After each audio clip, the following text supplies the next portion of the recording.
Garuda Express, an international courier service. Traffic rules పట్ల ఏమాత్రం అవగాహన లేకపోవడం వల్ల ఎంతో మంది ప్రమాదాల బారిన పడుతున్నారు.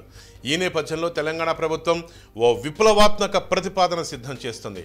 1వ తరగతి నుంచి 10వ తరగతి వరకు రోడ్డు భద్రతను పాఠ్యాంశాలుగా చేర్చబోతోంది.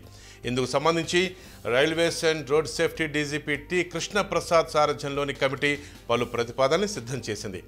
దీనిపై విద్యాశాఖ అధికారులతో చర్చించి పాఠ్యాంశాలని ఎంపిక చేసేందుకు ఏప్రిల్ 16న హైదరాబాద్లో ఓ వర్క్షాప్ని ప్రభుత్వం నిర్వహిస్తోంది. ఏ టీవీ చూసినా, ఏ పేపర్ తిరిగేసినా, సోషల్ మీడియాలోనూ నిత్యం ఎన్నో ప్రమాద వార్తలు. రోజు వందల సంఖ్యలో రోడ్డు ప్రమాదాల్లో ప్రాణాలు కోల్పోతున్నారు. దీనికంతటికీ కారణం ఎక్కువ మంది ప్రజల్లో ట్రాఫిక్ రూల్స్ పట్ల సరైన అవగాహన లేకపోవడమే. ఈ నేపథ్యంలో తెలంగాణ ప్రభుత్వం రోడ్డు భద్రతను సీరియస్గా తీసుకుంది. Railways and road safety commission DGP T Krishnaprasad చొరవతో రోడ్డు భద్రతకు సంబంధించిన ప్రణాళికలు వేగంగా అమలు చేస్తున్నారు. ఇటీవల ప్రమాదాలు తరచూ జరిగే ప్రాంతాల్ని గుర్తించడంతో పాటు వివిధ విభాగాల్ని సమన్వయపరచడం, రోడ్డు ప్రమాద బాధితులకు సత్వర సాయం అందేలా కాల్ సెంటర్ ఏర్పాటు, యాప్ని రూపొందించే పనిలో ఉన్న కృష్ణప్రసాద్ టీం ఇప్పుడు మరో బృహత్ కార్యక్రమానికి శ్రీకారం చుట్టింది.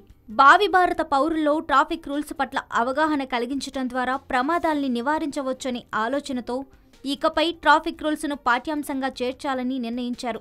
1వ తరగతి నుంచి 10వ తరగతి వరకు అన్ని తరగతుల విద్యార్థులకు పాఠ్యాంశాల్ని రూపొందించారు. దీనిపై విద్యాశాఖతో చర్చించి తుది పాఠ్యాంశాల్ని ఖరారు చేయనున్నారు. ఇందుకోసం ఏప్రిల్ 16న హైదరాబాద్లో వర్క్షాప్ నిర్వహించనున్నారు. ఇందులో హైదరాబాద్, సైబరాబాద్, రాచకొండ పోలీస్ కమిషనరేట్స్ మరియు తెలంగాణ పోలీస్ అకాడమీ తరపున పలువురు అధికారులు పాల్గొననున్నారు. ఇది నిజంగా ప్రశంసనీయమైన చర్యగా పలువురు అభినందిస్తున్నారు. Yoyo news, Hyderabad. Hi Yoyo viewers, subscribe చేసేటప్పుడు అక్కడ ఉండే గంట సింబల్ను ప్రెస్ చేయడం మర్చిపోవద్దు.